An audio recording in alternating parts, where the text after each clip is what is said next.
All right, so the final piece of the stress model puzzle. We talked about the demands, which are anything that requires and burns our psychological, mental, and emotional fuel. We took inventory of those so we know exactly what are the things that are actually causing that demand. Second, we discussed our coping resources. So these are the things that we use, positive or negative, to fill back up our psychological, mental, emotional, or physical fuel tank. And now last but not least, we want to be able to identify and think about a bit, what is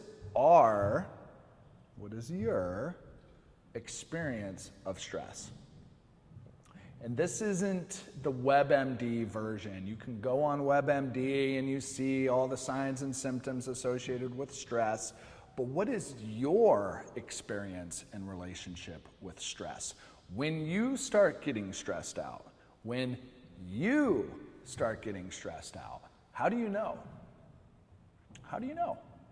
Do you start to worry more? Does the hamster get on the wheel right before you go to bed and you can't fall asleep because your brain is too busy? Do you start to be a little more short and irritated with other people? Do you find that it's a little bit more difficult for you to get out of bed in the morning to go to work? Or when you are at work, this thing that you were really passionate about, now you're just a lot less motivated, you don't really care, you're not really into it? How do you experience stress? And as you might imagine, how you experience stress is going to be critical in the choice that you make of how you want to intervene and manage it. Let me tell you more.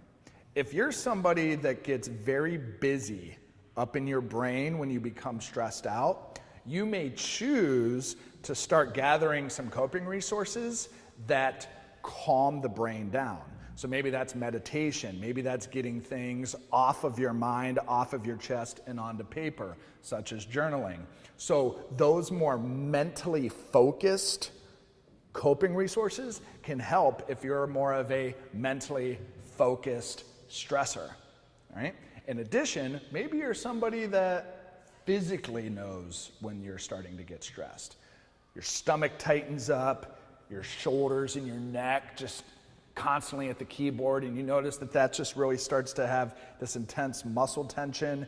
Maybe you are just chronically fatigued all the time, so you really notice your stress in a physical level. So for you, the coping resources that you might want to employ would be exercise, getting a massage, taking a hot bath with some essential oils, whatever it is for you to match that particular physical nature of your stress. And if you're like a lot of us, guess what? We have the tremendous opportunity to experience both the mental and the physical realities of stress. So knowing with purpose to pull both mental and more physical coping types of strategies. So again, take the opportunity here today, jot down in your Companion Workbook, how do you experience stress? And start to think about and wonder, based on that, what are some of those early triggers that things might be going awry? How do you notice, what is the first signs that you notice that stress is starting to take over a little bit more? Be aware of that, consider what type of coping strategies you might need to match those, and we're going to now move into some key additional behaviors and ways of thinking that is going to manage your stress, whether you're more mental in nature or more physical in nature. Stay tuned.